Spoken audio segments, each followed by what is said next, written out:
100 ವರ್ಷ ಹೌದಾ? 100 ವರ್ಷ ಅದ್ರ ಅರ್ಥ ಹಲ್ಲು ಬಿದ್ದೋದ್ರು ಇನ್ನ ವಸಡಿದಾಗ ಪವರ್ ಇದೆ ಅಂತಿದ್ರ ಅರ್ಥ. ಅಲ್ಲೆಲ್ಲ ಬಿದ್ದೈತವಲ್ಲ ವಸಡು ಇರ್ತದ ಬರೀ ಆ ವಸಡ ಪವರ್ ಇದೆ ಅಂತಿದ್ರ ಅರ್ಥ ಹಲ್ಲಿ ಅಂದ್ರ 100 ವರ್ಷ ಬದುಕೋದಿಲ್ಲ, ಆದರೂ 100 ವರ್ಷ ಅಂತ ಇವರು ಆಯುಷ್ಯಗಳು. ಆದ್ರೆ ಆ ದ್ವೇಷ ಈತ ಏನ್ ಮಾಡ್ಬಿಟ್ಟ, ಅಂತ ದ್ವೇಷ ಮಾಡಿಲ್ಲ. ಏನ್ ಮಾಡ್ಬಿಟ್ಟ, 12 ವರ್ಷ ಅಲ್ಲ ಯಾವ್ದು ಭಾವಿನ ಆಗ ಇವನು ಏನು ಮಾಡಿಲ್ಲ, ಬಂದಿರ ಸಂತೋಷ ಬಂದ್ಬಿಟ್ಟು ಅಡ್ಡಿ ಇಲ್ಲ. ಅದು ಏನ್ ಮಾಡ್ಬೇಕಂತ ನೀವು ಭಾವಿ ಪರಿಚಯ ಮಾಡ್ಸ್ಬೇಕು. ಹ್ಯಾಂಗ ಪರಿಚಯ ಮಾಡ್ಬಿಟ್ಟು ನಾವು ಪರಿಚಯ ಮಾಡ್ತೇವೆ.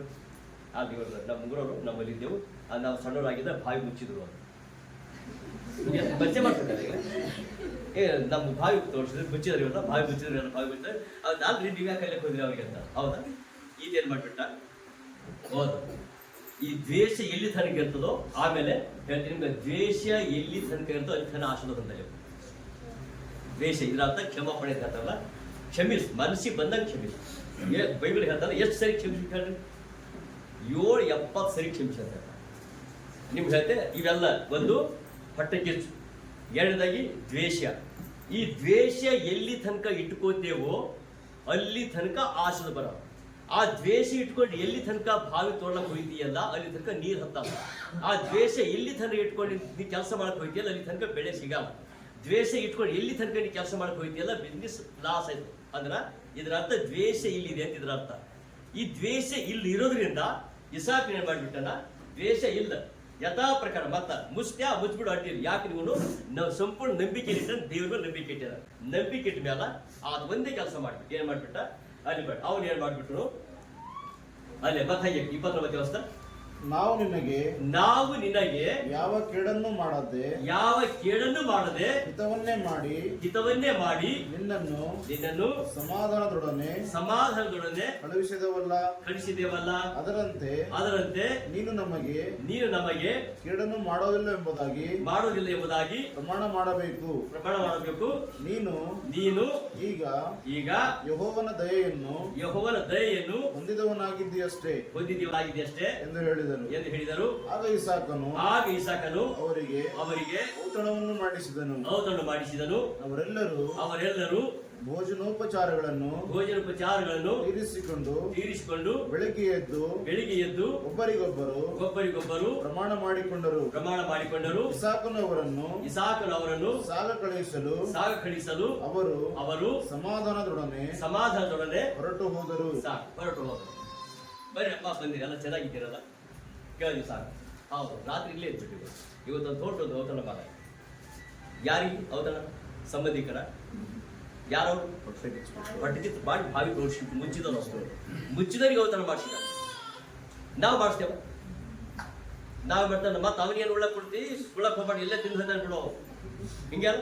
ಮತ್ತೆ ಅವನಿಗೆ ಕಾರಣ ಹಾಸಿಗೆ ಮಲಗಿಸಿ ಚಂದ ಬೆಚ್ಚ ಕೊಟ್ಟು ಊಟ ಗಿಟ್ಟ ಇಟ್ಟು ಮತ್ತೆ ಅವನಿಗೆ ಕರ್ಕೊಂಡ್ ಬಂದಿಯಲ್ಲ, ಹಟ್ಟಿ ಗೊತ್ತಾಗಬೇಕು. ನಿನಗೆ ಏನಿಲ್ಲ, ಇಬ್ಬರಿಗೆ ಏನಿಲ್ಲ, ಹೋಗಿ ನೀನು ಅವ್ರಿಗೆ ಹಾಕೊಂಡು ಆ ಕಡೆ ಹೋಗಿ ಮತ್ತೆ ಸಾಯಂಕಾಲ ರೊಟ್ಟಿ ಆಡ್ಕೊಂಡು ಹೋಗ್ತಿಲ್ಲ ಅಂತ ಅವ್ರು ಬರ್ಲಕ್ರ ಬರ್ರಿ ಸಾಯಂಕಾಲ. ಆಮೇಲೆ ಹಂಗೆ ನಾನು ಇಷ್ಟ ಇಲ್ಲ ಬಾವಿ ತೋಡಿಸೋದು ಮುಚ್ಚಿದಾನಲ್ಲ ಅವನು ಊಟಕ್ಕಾಯ್ತಾನ, ಅವನು ಬರ್ರಿ ಏನು ಹೇಳಿಲ್ಲ ಸಾಕು. ಎಲ್ಲ ಚೆನ್ನಾಗಿ ಊಟ ಮಾಡಿಸಿದಾನ, ಬಾವಿ ತೋಡಿಸಿರಿ, ನಿಮ್ಗೆ ತುಂಬ ಥ್ಯಾಂಕ್ಸ್.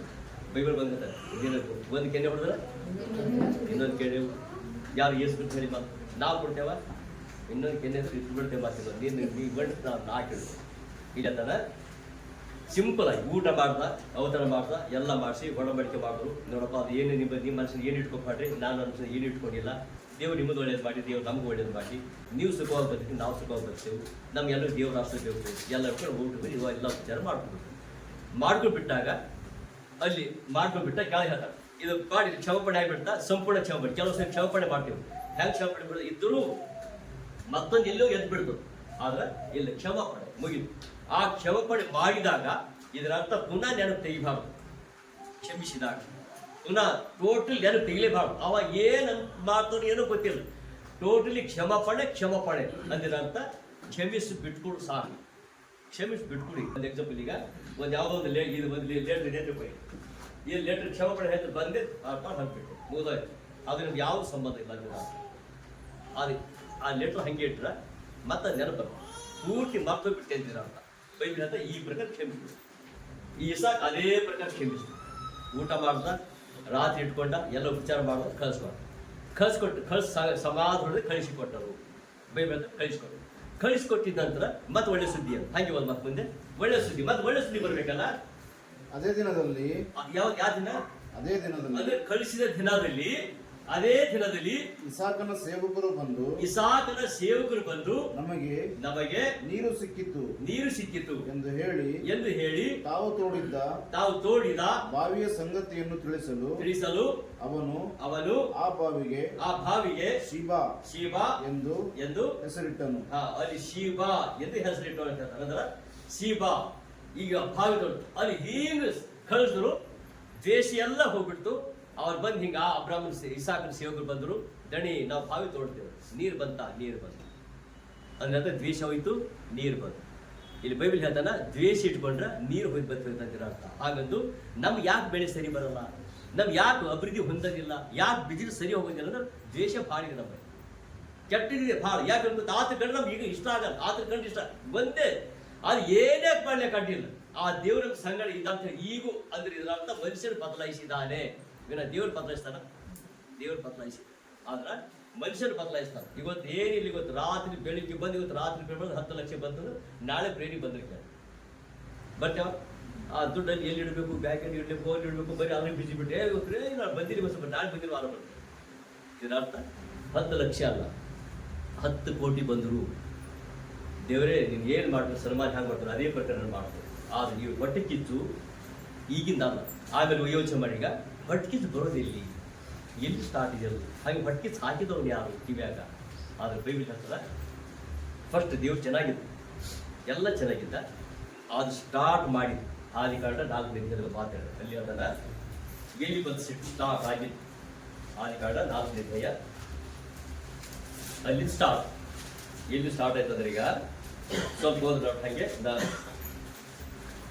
ವಸ್ತು ಹೋದ್ರೆ ಆದಿಕಾಂಡ 4:5 ತರುವಾಯ ತಮ್ಮನಾದ ಹೇಬೆಲನ್ನು ಹೆತ್ತಳು. ಹೇಬೆಲನು ಕುರಿ ಕಾಯುವನಾದನು, ಕಾಯಿನನು ವ್ಯವಸಾಯ ಮಾಡುವನಾದನು. ಕಾಲಾಂತರದಲ್ಲಿ ಕಾಯಿನನು ಹೊಲದ ಬೆಳೆಯಲ್ಲಿ ಕೆಲವನ್ನು ತಂದು ಯೆಹೋವನಿಗೆ ಕಾಣಿಕೆಯಾಗಿ ಸಮರ್ಪಿಸಿದನು. ಹೇಬೆಲನು ಹಾಗೆಯೇ ತನ್ನ ಹಿಂಡಿನಿಂದ ಚೊಚ್ಚಲ ಕುರಿಗಳನ್ನು ಕಾಣಿಕೆಯಾಗಿ ತಂದು ಅವರ ಕೊಬ್ಬನ್ನು ಹೋಮ ಮಾಡಿದನು. ಸಾಕು. ಇಲ್ಲಿ ಯೆಹೋವನು ಹೇಬೆಲನ್ನು ಅವರ ಕಾಣಿಕೆಯನ್ನು ಮೆಚ್ಚಿ ಕಾಯಿನನ್ನು ಕಾಣಿಕೆಯನ್ನು ಮೆಚ್ಚಲಿಲ್ಲ. ಇದರಿಂದ ಕಾಯಿನನು ಬಹು ಕೋಪಗೊಂಡನು, ಅವನ ಮುಖವು ಕಳೆಗೊಂಡಿತು. ಆಗ ಯೆಹೋವನು ಅವನಿಗೆ ಸಾಕು ಅಲ್ಲಿ ಆತನ ಯಾಕೆ ಕೋಪಿಸಿಕೊಂಡಿ. ಇಲ್ಲಿ ಆತನ ಇಬ್ಬರು ಅಣ್ಣತಮ್ಮರು. ಫಸ್ಟ್ ಇಡೀ ಪ್ರಪಂಚದಲ್ಲಿ ಜಗತ್ತಿನ ಹುಟ್ಟಿದ ಇಬ್ಬರು ಅಣ್ಣತಮ್ಮರು, ಫಸ್ಟ್ ಅಣ್ಣತಮ್ಮರು. ಈ ಫಸ್ಟ್ ಅಣ್ಣತಮ್ಮರು ಒಂದೇ ತಂದೆ ಹುಟ್ಟಿದವರು. ಇಲ್ಲಿ ಏನು ಮಾಡಿಬಿಟ್ಟ, ಕಾಯನ್ ಹೇಬೆಲ್ ಇಬ್ಬರು ಬಂದ್ಬಿಟ್ಟಾಗ ಒಬ್ಬನಲ್ಲಿ ಸೈತನ ವಾಸ ಮಾಡ್ತಾ ಇದ್ದ, ಹೇಬೆಲ್ನಲ್ಲಿ ದೇವರು ವಾಸ ಮಾಡ್ತಾ ಇದ್ದ, ಕಾಯನಲ್ಲಿ ಸೈತನ ವಾಸ ಮಾಡ್ತಾ ಇದ್ದ. ಇವನ್ ಏನ್ ಮಾಡ್ತಾರೆ ಅಂದ್ರೆ ಕೆಟ್ಟ ಎಲ್ಲಿ ಬಂತಂದ್ರೆ ಇದು ಇಲ್ಲಿ ಬೈಬಲ್ ಹೇಳ್ತಾರೆ ಇಬ್ಬರು ಸೇರಿ ದೇವರಿಗೆ ಥ್ಯಾಂಕ್ಸ್, ದೇವರೇ ಥ್ಯಾಂಕ್ಸ್, ನೀನೆಲ್ಲ ನಾನು ಬೆಳೆ ಕೊಟ್ಟು ಒಳ್ಳೇದು ಕೊಟ್ಟು ಇಷ್ಟೆಲ್ಲ ಕೊಟ್ಟಿಯಲ್ಲ, ನನಗೆ ಒಳ್ಳೆ ಉತ್ತಮ ನೀರು ಕೊಟ್ಟಿದ್ದೆ, ಎಲ್ಲ ಕೊಟ್ಟು ನನಗೆ. ಆದರೆ ನಾನೇನು ಮಾಡ್ತೇನೆ, ನಿನಗೆ ನಾನು ಸ್ವಲ್ಪ ಕೊಡ್ತೇನೆ. ಯಾರು ಕೊಟ್ಟಾಗ ನೀನು ಕೊಡ್ತೇನೆ ನಾವು ಅಂದ್ರೆ ನಾನು ಎಲ್ಲ ನೀನೇ ಕೊಟ್ಟಿದ್ದು. ಯಾವುದು ಹೊಲ ನೀನೇ ಕೊಟ್ಟು, ಮನೆ ನೀನೇ ಕೊಟ್ಟು, ಗಿಡಗಳು ಎಲ್ಲ ಪ್ರತಿ ಎಲ್ಲ ಕಾಯಿ ಪಲ್ಯ ತರಕಾರಿಗಳೆಲ್ಲ ನೀರು ಕೊಟ್ಟು, ದನ ಕುರಿಗಳೆಲ್ಲ ನೀರು ಕೊಟ್ಟು ಆ ಕೊಟ್ಟಿದ್ರಲ್ಲಿ ನಾನು ನಿನಗೆ ಸ್ವಲ್ಪ ಕೊಡ್ತೇನೆ. ಯಾರು ಹೇಬೆಲ್ ಎಂಥದ್ದು ಕೊಟ್ಟಿ ಅಂದ್ರೆ ಆದ್ರೆ ಹೆಂಗೆ ಕೊಟ್ಟಾದ್ರು ಹಿಂಗೆ ಕುರಿಗಳು ಎತ್ತದಾಗ 50 kg 30 kg 20 kg ಯಾವುದು ಮತ್ತು ನೋಡಿ ಹಿಂಗೆ ನೋಡಿ ಮತ್ತೆ ಯಾವುದು ರೋಗ ಇದೆಯಾ ಅಂತ ಯಾವುದು ರೋಗ ಇಲ್ಲವೋ, ಯಾವುದು ಅಷ್ಟು ಚೆನ್ನಾಗಿ ಕೊಬ್ಬಿದೆಯೋ ಅಂತ ಹೋಗಿ ದೇವರ ನೀನು ಕೊಡ್ತಾ ಇರ್ತಾರೆ. ಅಂದ್ರೆ ಪ್ರಥಮವಾದ ನೀನು ಯಾಕೆ ನೀನು ಕೊಡ್ತೀಯಲ್ಲ, ಇದೆಲ್ಲ ನೀನು ಪ್ರಥಮ ಅಂತ ನೀನು ಕೊಡ್ತೀವಿ. ಯಾಕಂದ್ರೆ ಯಾರಿಗೊಂದು ಗೆಸ್ಟ್ ಬಂದ್ರೆ ಊಟ ಹೇಗೆ ಮಾಡ್ತೀವಿ ಅಂತ ಕೊಡೋದಿಲ್ಲ. ಅದು ಚೆನ್ನಾಗಿ ಮಾಡ್ತೀವಲ್ಲ ಆ ಟೈಮ್ ದೇವರಿಗೆ ಚೆನ್ನಾಗಿ ತಗೊಂಡ್ಬರ್ತೀವಿ. ಯಾರು ಹೇಬೆಲ್. ಆದ್ರೆ ಈ ಕಾಯಿನ ಮಾಡಿಬಿಟ್ಟ, ಎತ್ತು ನೋಡಬೇಕು, ಈ ಕುರಿ ಎತ್ತು ನೋಡಬೇಕು, ಅವನ ತರಕಾರಿ ನೋಡಬೇಕು, ತರಕಾರಿಯಲ್ಲಿ ಇಲ್ಲಿ ಒಳ ಹಂತ ಬಂದು ಆದಿನ ಮಟ್ಟ ಇವನಿಗೆ ದೇವರಿಗೆ ಕೊಡ ಅಂಥದ್ದು ಯಾವುದು ಚೆನ್ನಾಗಿದ್ದು ಕಾಯಿ ಇಟ್ಕೊಂಡ್ಬಿಟ್ಟ. ಹತ್ತದಿಂದೆಲ್ಲ ದೇವರಿಗೆ ಸಮರ್ಪಿಸಿದ. ಹೇಬೆಲ್ ಏನ್ ಮಾಡ್ಬಿಟ್ರೆ ಚೆನ್ನಾಗಿರುವಂತ ದೇವರಿಗೆ ಕೊಟ್ಟ, ಹತ್ತದಿಂದೆಲ್ಲ ತಾನಿಟ್ಕೊಂಡ. ಆದ್ರೆ ದೇವ್ರು ಅಂದ್ಬಿಟ್ಟ ಹೇಬೆಲ್ ಕಾಣಿಕೆ ಮೆಚ್ಚೋದು ಹೇಬೆಲ್ ಕಾಣಿಕೆ ಒಳ್ಳೆ ದೇವರು ಕೊಟ್ಟು. ಆದ್ರೆ ಇದನ್ನು ನೋಡಿ ಬೈಬಲ್ ಹೇಳ್ತಾನೆ, ಇದನ್ನು ನೋಡಿ ಪಟ್ಟಿ ಚೆಲ್ ಸ್ಟಾರ್ಟ್ ಆಯ್ತು. ಮತ್ತೀಗ ಅಲ್ಲಿ ಬಂದು ಸೈತಾನ್ ಕಿವಿಯಾಗ ಹೋಗ್ಬಿಟ್ಟ, ನೋಡು ನಿಮ್ಮ ಭೇದ ಉಂಟು ಮಾಡಿ ನೋಡು, ಏನ್ ಗೊತ್ತಾ, ನಿನ್ನ ತಮ್ಮಗ ಇಷ್ಟಪಟ್ಟು ನಿನಗ ಇಷ್ಟಪಡ್ಲಿಲ್ಲ ನೋಡು.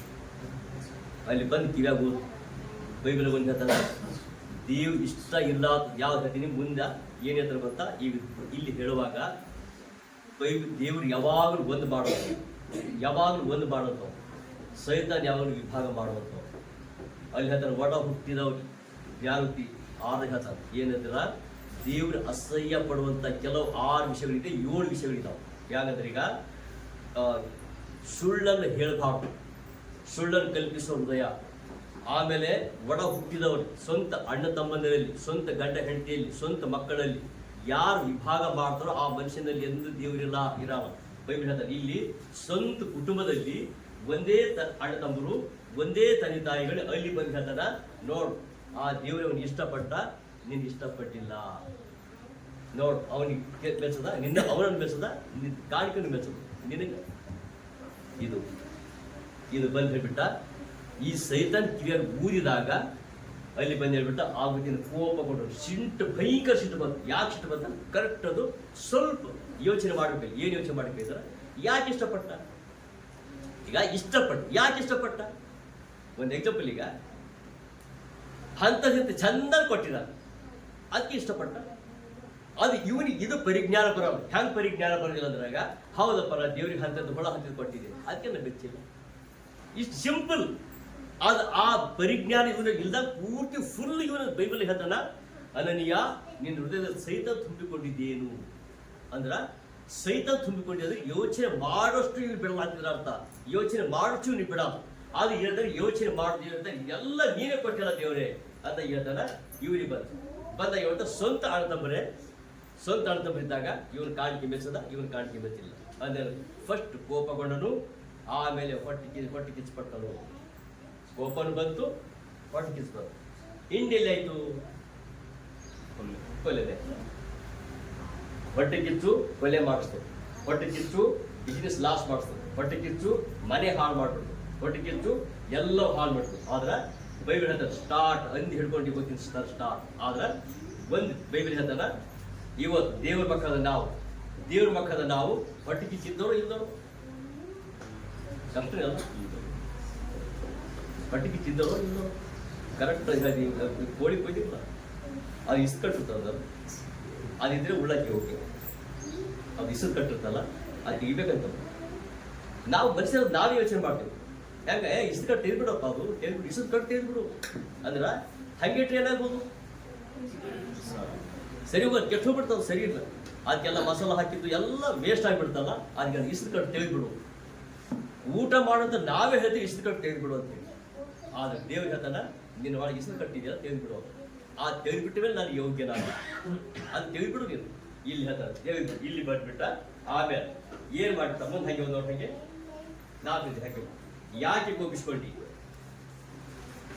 ನಿನ್ನ ತಲೆ 7ನೇ ವರ್ಷ, ನಿನ್ನ ತಲೆ ಯಾಕೆ ಬಗ್ಗಿತ್ತು, ಯಾಕೆ ಕೋಪಿಸಿಕೊಂಡಿ, ನಿನ್ನ ತಲೆ ಯಾಕೆ ಬಗ್ಗಿತ್ತು, ಒಳ್ಳೆ ಕೆಲಸ ಮಾಡಿದರೆ ನಿನ್ನ ತಲೆ ಎತ್ತಲ್ಪಡುವುದಲ್ಲವೇ, ಅಲ್ಲದಿದ್ದರೆ ಪಾಪವು ನಿನ್ನನ್ನು ಹಿಡಿಯಬೇಕೆಂದು ಬಾಗಿಲಲ್ಲಿ ಹಂಚಿಕೊಂಡಿರುವುದು.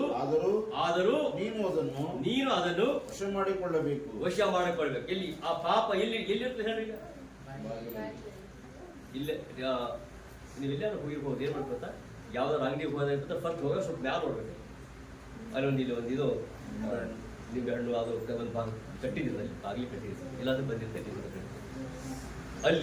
ಅಲ್ಲೇ ಇರುತ್ತೆ. ಇಲ್ಲಿ ಹೇಳ್ತಾರ, ನೀನು ಹೋಯ್ತಲ್ಲಿ ಬಾಗಿಲು ಹಿಂಗೆ ಹೋಗ್ತಾ ಇರುವಾಗಲೇ ಬಾಗಿಲು ಹೋಗಿ ಕಿಟಕಿ ಹೋಗಿಲ್ಲ, ಬಾಗಿಲಿಂದ ಹೋಗ್ತಾ ಇರುವಾಗಲೇ ಆ ಪಾಪ ಪಟ್ಟ ನಿನ್ ಜೊತೆ ಬಂದು ಸೇರ್ಬೇಕು. ಮತ್ತ ವಾಪಸ್ ಬಂದಲ್ಲ, ಚಂದಿಗೂ ಸುಖವಾಗಿ ನಿದ್ದೆ ಮಾಡ್ಕೊಂಡು ಪಾಪ ಅಲ್ಲೇ ಇರ್ತದೆ. ಅದೇ ನಿನ್ ತಗೋಬೇಕು. ಯಾಕಂದ್ರೆ ನೀನು ಅದು ಸ್ವಾಧೀನ ಮಾಡ್ಬೇಕು. ಅಲ್ಲಿ ಬಿಡ್ಬೇಕು. ಇಲ್ಲಿ ಹೇಳ್ತಾನ, ಅವನಿಗೆ ಅದು ಬೆನ್ನತ್ತು, ಪಾಪ ಅವನಿಗೆ ಬಂದದ್ದು. ಬೈಬಲ್ ಹೇಳ್ತಾರ ಪಾಪ ಅವನಿಗೆ ಹಿಡಿಯುವ ತನಕ ಎಲ್ಲಿ ಅಲ್ಲಿ ಹೋಯ್ತಿ, ಅಲ್ಲಿ ಹೋಗಿ ಏನೋ ಬಟ್ಟೆ ಖರೀದಿ ಮಾಡ್ತಿ ಮೋಸ ಮಾಡ್ಬಿಟ್ಟು, ಇಲ್ಲಿ ಏನೋ ಹೋಗ್ಬಿಟ್ಟು ಪಾಪನ ಜೊತೆ ಬೆನ್ನ ಬಿಟ್ಟಿದೆಯಲ್ಲ, ಆ ಪಾಪ ಎಲ್ಲಿ ಸರಿ ಇಲ್ಲ, ಎಲ್ಲಿ ಊಟ ಸರಿ ಇಲ್ಲ, ಎಲ್ಲಿ ಹೇಗಿದೆ, ಎಲ್ಲಿ ಹೋದ್ರು ಲಾಸ್, ಅಲ್ಲಿ ಹೋದ್ರು ಮೋಸ ಮಾಡ್ಬಿಟ್ರು, ಎಲ್ಲಿ ಹೋದ್ರು ಮಾತ್ರ ಏನೇನೋ ಪ್ರಯತ್ನ ಮಾಡ್ತಿ ಅಭಿವೃದ್ಧಿ ಆಗ್ತಾ ಇದೆ, ಅಭಿವೃದ್ಧಿ ಆಗೋದಿಲ್ಲ. ಬೈಬಲ್ ಹೇಳ್ತಾನೆ ಆಗೋದಿಲ್ಲ. ಕಾರಣ ಪಾಪನಿಗೆ ಹಿಂಬಾಲಿಸ್ತಾ ಇದೆ. ಆದ್ರೆ ಹೇಬೆಲ್ ಹಾಗೆ ಯಥಾರ್ಥ ಗೊತ್ತಾ, ಯಥಾರ್ಥ ಇದು ದೇವರ ಸಂಗಡ ಇದ್ರು. ಆ ದೇವರ ಸಂಗಡ ಇರುವಾಗ ಅಲ್ಲಿ ಮುಂದೆ ಹೋದ ಹಾಗೆ ಮುಂದೆ ಏನ್ ಮಾಡ್ಬಿಟ್ಟು ಮುಂದೆ ಹೋದಾಗ ತರುವಾಯ ಕಾಯಿನನು ತಮ್ಮನಾದ ಹೇಬೆಲನಿಗೆ ಹೀಗಂದನು, ಅಡವಿಗೆ ಹೋಗೋಣ ಬಾ ಎಂದನು. ಅಡವಿಗೆ ಬಂದಾಗ ಕಾಯಿನನು ತನ್ನ ತಮ್ಮನ ಮೇಲೆ ಬಿದ್ದು ಅವನನ್ನು ಕೊಂದನು. ಯೆಹೋವನು ಕಾಯಿನನನ್ನು ಹೀಗನ್ನುತ್ತಾನೆ, ಹೇಬೆಲನು ಎಲ್ಲಿ ಎಂದು ಕೇಳಲು ಅವನು ಹೀಗನ್ನುತ್ತಾನೆ, ನಾನರಿಯೆ, ನನ್ನ ತಮ್ಮನನ್ನು ಕಾಯುವವನು ನಾನು ಪ್ರಶ್ನೆ ಚಿನ್ನಾದ ಇಲ್ಲ. ಪ್ರಶ್ನೆ ಚಿನ್ನ ಅಂದ್ರ ಇಡೀ ಪ್ರಪಂಚದಲ್ಲಿ ಫಸ್ಟ್ ದೇವ್ರಿಗೆ ಪ್ರಶ್ನೆ ಮಾಡಿದವನು ಕಾಯಿಲೆ. ನನ್ನ ತಮ್ಮನ್ನು ನಾನು ಕಾಯ್ಬೇಕು ಅಂದ್ರೆ ಇದರರ್ಥ, ನಾನು ಕಾಯಬೇಕು ಅಂದ್ರೆ ಇದರರ್ಥ ಏನು? ದೇವರಿಗೆ ಪ್ರಶ್ನೆ. ನಾನು ಮಾಡ್ಬೇಕಾ, ನಾನು ಕಾಯ್ಬೇಕಾ, ಆ ಕೆಲಸ ನಾನೇ ಮಾಡ್ಬೇಕಾ, ಆ ಮನೆಯಲ್ಲಿ ಕೆಲಸ ನಾನೇ ಮಾಡ್ಬೇಕಾ, ಆ ಮುಸ್ರಿ ನಾನೇ ತಿಕ್ಬೇಕಾ, ಅದನ್ನ ನೀನೇ ಮಾಡ್ಬೇಕಾ, ಸಭೆದ ಕೆಲಸ ನಾನೇ ಮಾಡ್ಬೇಕಾ, ನಾನೇ ಮಾಡ್ಬೇಕಾ. ಇಲ್ಲಿ ಸ್ಟಾರ್ಟ್ ಆಯ್ತು, ಎಲ್ಲಿಂದ ಸ್ಟಾರ್ಟ್? ನಿಮ್ಮ ತಮ್ಮೇನು ನನಗೆ ಗೊತ್ತಿಲ್ಲ, ನನ್ನ ತಮ್ಮನ ನಾನು ಕಾಯ್ಬೇಕಾ? ಕಾಯ್ದಿಲ್ಲ. ಆಮೇಲೆ ಹೇಳ್ತಾನೆ ಈತನ ಹಾಗೆ ನಿನ್ನ ತಮ್ಮನಿಲ್ಲ, ಅಡವಿಗೆ ಹೋಗೋಣ ಬಾ ಅಂದ್ರೆ ಒಂದು ಯೋಚನೆ ಮಾಡೀಗ ಒಳಗೆ ದ್ವೇಷ ಇದೆ, ಹೊರಗೆ ತಮ್ಮ ಅಂತ ಕರಿತಾ ಇದ್ದಾನೆ. ಅಂದ್ರೆ ಅರ್ಥ ಒಳಗೆ ದ್ವೇಷ ಇದೆ. ಅದು ಇಟ್ಕೊಂಡು ನೀವು ತಲೆ ಎಲ್ಲ ಅವ್ರ ಹೃದಯದ ಎಲ್ಲ ಇವತ್ತು ಹೆಂಗು ನಮ್ಮ ತಮ್ಮನಿಗೆ ಕೊಲೆ ಮಾಡಬೇಕು ಅಂತ ಹೃದಯದಲ್ಲಿ ಇಟ್ಕೊಂಡಿದ್ದಾರ. ತಮ್ಮ ಹೋಗೋಣ ಬಾ ಅಂತ ಹೇಳ್ತಾ ಇದ್ದಾರೆ. ಅದ್ರ ಮ್ಯಾಲಷ್ಟೇ ಕೆಲವು ಹೇಳ್ಬಿಟ್ಟು ಗೊತ್ತಾ, ಏನೋ ಒಳಗೆಲ್ಲ ಬೇಕಾದಷ್ಟು ಇದೆ, ಅದು ಹೊರಗೆ ಹೋದ ತಕ್ಷಣ ತಮ್ಮ ಹೋಗೋಣಪ್ಪ. ತಮ್ಮ ಯಥಾರ್ಥವಾಗಿ ಈಗ ಹೇಳ್ಬೋದು. ಕೆಲವರು ಇಲ್ಲಿ ಪೇಪರ್ ನೋಡ್ತೀವಿ, ಏನ್ ಮಾಡ್ತಾ ಅಲ್ಲಿ ಕರ್ಕೊಂಡು ಹೋದ್ರೆ ಯಾರೋ ಫ್ರೆಂಡ್ಸು ಯಾರೋ ಫೋನ್ ಮಾಡ್ಬಿಟ್ಟು ಅಲ್ಲಿ ಬಂದು ಕೊಲೆ ಮಾಡ್ಬಿಟ್ಟು. ವಿಶ್ವಾಸ, ನಂಬಿಕೆ, ನನ್ನ ಸ್ನೇಹಿತನು, ನನ್ನ ಅಣ್ಣನು, ನನ್ನ ತಮ್ಮನು, ನನ್ನ ತಂದೆ ತಾಯಿಗಳು ಹಾಗೆ ಮಾಡೋದಿಲ್ಲ ಎಂಬ ನಂಬಿಕೆ. ಆದ್ರೆ ಒಳಗಡೆ ಬಂದ ಸಾಯಿ ಬಿಡಬೇಕು ಅಂತ ಇದು ಬೈಬಲ್ ಹೇಳ್ತಾನ. ಒಳಗೆ ನಡೆಯುವಂತ ಈ ಒಳಗೇನಿದೆಯಲ್ಲ, ಆ ಬೈಬಲ್ ಹೇಳ್ತಾನೆ ಒಳಗಿರುವಂತದ್ದೇ ನಮ್ಮನ್ನು ಶಾಪ ಉಂಟು ಮಾಡ್ತಾ ಇದೆ. ಒಳಗಿದೆಯಲ್ಲ ಅದೇ ನಮ್ಮನ್ನು ಆಸೆ ತಡೆ ಉಂಟು ಮಾಡ್ತಾ ಇದೆ. ಇದು ಯಥಾರ್ಥ ಹೋಗ್ಬಿಟ್ಟು ಮೇಲ ಮುಂದೆ ಹಂಗೆ ಯಥಾರ್ಥ ಹೋಗ್ಬಿಟ್ಟು ಮುಂದೆ ಹೇಳ್ತಾರೆ ಈಗ ತಮ್ಮನ ಕಾಯು ನಾನು. ಆಮೇಲೆ ಅದಕ್ಕೆ ಯೆಹೋವನು ಹೀಗನ್ನುತ್ತಾನೆ, ನೀನು ಏನು ಮಾಡಿದಿ? ನಿನ್ನ ತಮ್ಮನ ರಕ್ತವು ಭೂಮಿಯ ಕಡೆಯಿಂದ ನನ್ನನ್ನು ಕೂಗುತ್ತದೆ. ಕೇಳು, ನೀನು ಸುರಿಸಿದ ನಿನ್ನ ತಮ್ಮನ ರಕ್ತವನ್ನು ಕುಡಿದ ಈ ಭೂಮಿಯು ಭೂಮಿಯನ್ನು ಬಿಟ್ಟು ಹೋಗಬೇಕೆಂದು ಇಲ್ಲಿ ಸ್ಟಾರ್ಟ್ ಆದ ಶಾಪಗಳು ನಿನ್ನ ತಮ್ಮನ ರಕ್ತ ಇದೆಯಲ್ಲ ಈ ಭೂಮಿಯಲ್ಲಿ, ಅದು ನನಗೆ ಕೂಗ್ತಾ ಇದೆ. ಇದರ ಅರ್ಥ ಬೈಬಲ್ ಹೇಳ್ತಾರೆ ದೇಹದಲ್ಲಿ ರಕ್ತ ಇದೆಯಲ್ಲ ಅದು ಜೀವನ ಇದೆ ಅಂತ ಹೇಳ್ತಾರೆ. ಈಗ ಎಕ್ಸಾಂಪಲ್ ಸಾಯುವ ಮನುಷ್ಯನಿಗೆ ಏನ್ ಹಚ್ಬೇಕು? ರಕ್ತ.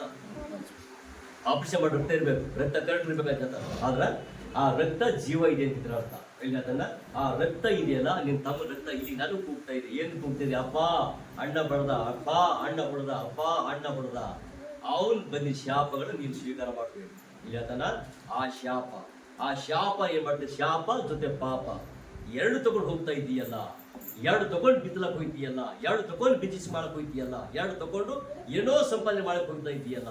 ಆದ್ರೆ ಬೈಬಲ್ ಅದನ್ನ ನಿನ್ನ ತಲೆ ಮೇಲೆ ಇದೆ ಶಾಪಗಳು, ನಿನ್ನ ಪಾಪಗಳು ಶಾಪ ನಿನ್ನ ತಲೆ ಮೇಲೆ ಇದೆ. ಎಲ್ಲಿ ಹೋದ್ರು ಸಕ್ಸಸ್ ಕಾಣೋದಿಲ್ಲ. ಇಲ್ಲಿ ಬೈಬಲ್ ಅದನ್ನ ನಿನ್ನ ಜೊತೆ ಇರೋದಿಲ್ಲ. ಯಾಕೆ ನಿನ್ನ ತಮ್ಮನ ರಕ್ತ ಹೋಗ್ತಾ ಇದೆ. ಆದ್ರೆ ಅದನ್ನ ತಮ್ಮನ ಕಾಯು ನಾನು, ನೀನ್ ಕಾಯ್ದೆ. ಆದ್ರೆ ಇವತ್ತು ಒಂದು ಯೋಚನೆ ಮಾಡಿಕೊಡು. ಬೈಬಲ್ ಅದನ್ನ ಯಾವುದೇ ಸ್ಟಾರ್ಟ್ ಮಾಡ್ಬೇಕಂತ ಹೇಳಿದ್ರು ಒಂದು ಪ್ರೀತಿಯ ಕುಟುಂಬ ಆಗಿರ್ಬೇಕಾದ್ರು ಗಂಡನೆ ಹೆಂಡತಿಗೆ, ತಂದೆ ತಾಯಿ ಮಕ್ಕಳಿಗೆ ಅದು ಪ್ರೀತಿ ಸುದ್ದಾಗಿರ್ಬೇಕು. ಇಲ್ಲ ಆದ್ರೆ ಇಲ್ಲಿ ಪ್ರೀತಿ ಇರಲ್ಲ. ಯಾಕೆ ಬಡ ಒಂದು ಯೋಚನೆ ಮಾಡಿ ದೂರ ಮಾಡ್ತದೆ. ಗಂಡ ಹೆಂಡತಿ ಮಧ್ಯೆ, ತಂದೆ ತಾಯಿಗಳ ಮಧ್ಯೆ, ಮಕ್ಕಳ ಮಧ್ಯೆ ದೂರ ಮಾಡ್ತದೆ. ಅವಂತೆ ಏನೇನೋ ಮಾಡ್ತೇವೆ. ಅದು ಬೈಬಿಲ್ ಹೇಳ್ತದ, ಈಗಿನ ಸ್ವರ ಕಲಿ ಮುಡು. ನೀನ್ ಏನ್ ಕೇಳ್ಬೇಡಿ, ನಾವು ಅಂತೇವೆ ಯಾರು ನಮ್ಮ ಸ್ವರ ಯಾರಿಗೆ ಕೇಳೋರು? ಯಾಕಂದ್ರ ಒಂದು ಯೋಚನೆ ಮಾಡಿ, ಗಂಡನು ಹೆಂಡತಿಯನ್ನು ಬಡಿಯುವಾಗ ಹೆಂಡತಿ ಸ್ವರ ಎಲ್ಲಿ ಕೇಳ್ತಾರೆ? ಯಾರು ಕೇಳ್ತಾರೆ? ಯಾರು ಕೇಳೋದಿಲ್ಲಂತೇವೆ. ಆದ್ರೆ ಆಕೆ ಒಳಗಿಂತ ಮನಸ್ಸು ಏನಿದೆಯಲ್ಲ, ಮನಸ್ಸು ಇದೆಯಲ್ಲ, ಆ ಮನಸ್ಸು ಹೇಳ್ತದ, ದೇವರೇ ನಾನು ಎಲ್ಲಿ ಹೋಗಿ ತಂದೆ ತಾಯಿ ಹೋದ್ರು ಇಟ್ಕೋತಾರ.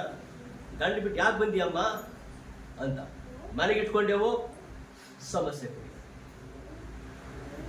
ಯಾರು ಕೇಳ್ತಾರೆ? ನಾಲ್ಕು ಹೊಡೆ ನಡೆಯುವಂತ ಇದು ಏನು ಗೊತ್ತಾ? ಇದು ಹೀಗೆ ತಂದೆ ತಾಯಿ ಮಕ್ಕಳುಗಳಿಗೆ, ಮಕ್ಕಳು ತಂದೆ ತಾಯಿಗಳಿಗೆ ಇದೆಲ್ಲ ಸಂಭವಿಸುವಾಗ ನಾವಂತೀವಿ ಯಾರು ಕೇಳೋರಿಲ್ಲ. ಅವ್ರು ಹೇಳ್ತೀನಿ ನಿಮ್ಗೆ ಇನ್ನೊಂದು ಸಣ್ಣ ವಸ್ತು ಹೇಳ್ತೀನಿ. ಆದ್ರೆ ಒಂದು ವೇಳೆ ನೀವು ಪ್ರಾರ್ಥನೆ ಮಾಡ್ತಾ ಇದೆಯಲ್ಲ, ಸಡನ್ ಆಗಿ ಆಗಿಂದಾಗ ಎಕ್ಸಾಂಪಲ್ ಈಗ ಇವನು ಪ್ರಾರ್ಥನೆ ಮಾಡು, ದೇವ್ರೇ ಅವನು ನಾಶ ಮಾಡು ದೇವ್ರೇ ಅವನು ಈಗ ನೀನು ನಾಶ ಮಾಡು. ದೇವ್ರು ನಾಶ ಮಾಡೋದು ಯೋಚನೆ ಮಾಡಿ ಏನು ಹೇಳ್ಬೇಡ ಗೊತ್ತಾ? ಅಷ್ಟು ಸರಳ ಮಾಡೋದು. ಅಲ್ಲಿ ಈಗ ಯೋಚನೆ ಮಾಡಿ, ಈಗ ಒಂದು ಎಕ್ಸಾಂಪಲ್ ಕುಮಾರ್ ನನಗೆ ಏನೋ ದ್ವೇಷ ಇದೆ, ನಾನು ಕುಮಾರ್ ಎಲ್ಲ ದೇವ್ರಿಗೆ ಫೇಲ್, ಎಲ್ಲ ಕೆಲಸ ಎಲ್ಲ ಫೇಲ್ ಮಾಡು. ಅಬ್ರಮ್ ಪ್ರೇರ್ ಮಾಡಿರಲ್ಲ, ಎಲ್ಲ ಫೇಲ್ ಮಾಡು ಅಂತಾನ?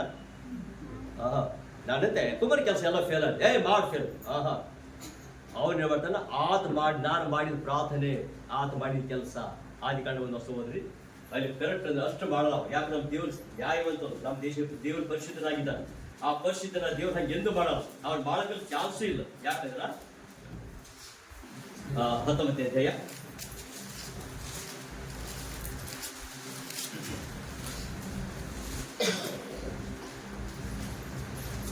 ಸಾರಿ 18 21 ವರ್ಷ ಹೋದ್ರು, ಅದು 20-21 ಯಾವತ್ತವರು ಇದಲ್ಲದೆ ಯೆಹೋವನು ಇದಲ್ಲ 18 20-21 ನಾನು ಇಳಿದು ಇದಲ್ಲದೆ ಯೆಹೋವನು 18 21 20-21 ಯಾವ ವರ್ಷ?